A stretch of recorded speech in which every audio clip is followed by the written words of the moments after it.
Bonjour, chers spectateurs et Allô? chères spectatrices. Manu, juste avant de m'engager ou de m'enfarger dans ma chronique, je tiens à vous rappeler que, selon le petit Robert non illustré, un spectateur ou une spectatrice est cette personne qui est témoin d'un événement et qui assiste à une manifestation quelconque. Et disons qu'en ce moment, grâce aux employés du secteur public qui sont en grève, tout le Québec est spectateur. C'est donc à tout le Québec que je veux m'adresser aujourd'hui. J'ai la flegme. En effet, j'ai un petit coup de fatigue qui s'installe entre mes vertèbres et m'empêche d'écrire une chronique digne de ce nom. En somme, j'ai mal au dos. Cela n'a rien à voir avec le piquetage que je fais depuis le début de la grève illimitée de la FAE ou la Fédération autonome de l'enseignement. D'ailleurs, je l'avoue, c'est la première fois que je fais du piquetage, c'est-à-dire que c'est la première fois que je fais le trottoir pour un meilleur salaire notamment.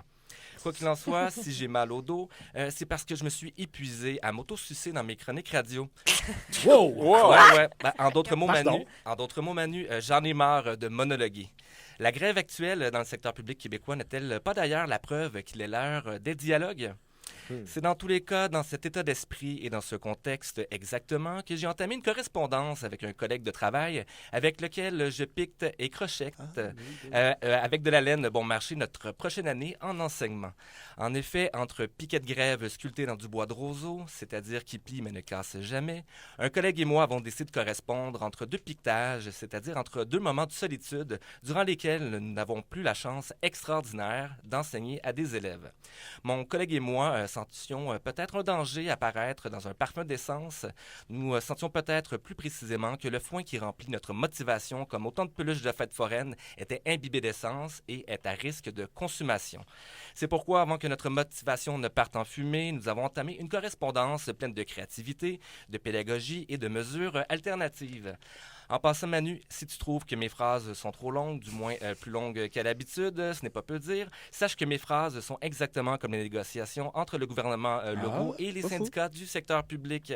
C'est trop long et ça n'aboutit pas assez rapidement.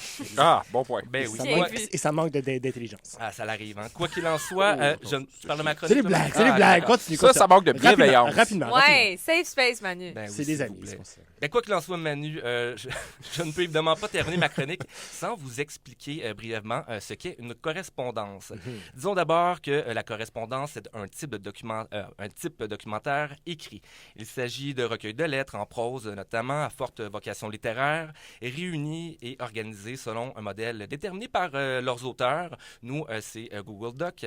Il s'agit donc de textes dits épistolaires qui naissent d'un désir de réfléchir à la culture, à la société et aux enjeux identitaires notamment, et ce, afin d'alimenter notre vie intellectuelle.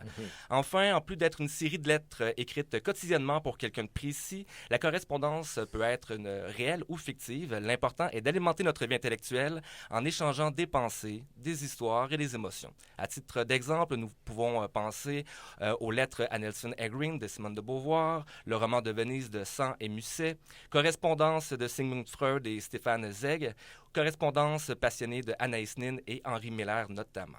Bref, il y en a pour tous les goûts. Sachez enfin qu'en nourrissant cette correspondance avec ce collègue qui prend de plus en plus la forme d'un ami dans son costume de correspondant, je sais désormais que l'amitié s'engraisse et n'est jamais assez lourde comme cette discussion à avoir avec la personne que nous avons refroidie en exigeant plus de considération. N'ai-je pas raison, monsieur le PM Legault? Il est d'ailleurs minuit moins une avant demain matin AM, heure à laquelle certains enseignants et enseignantes décideront de changer de carrière afin de devenir commis pour une entreprise multinationale. Il faut dire qu'en ce moment au Québec, un commis qui travaille pour une entreprise multinationale se sent bien plus considéré qu'un enseignant puisque le commis n'est pas qu'un simple commis, il est aussi un conseiller. Je crois qu'il y a ici de quoi nourrir les réflexions de tous ceux et celles qui sont assis aux tables de négociation. Dans tous les cas, j'invite tous les spectateurs et les spectatrices à entretenir une correspondance, puisque c'est un doux plaisir de se lever tous les matins en citant Bugs Bunny et en se demandant quoi de neuf Google Doc. Ah, ben merci beaucoup, Julien. Merci.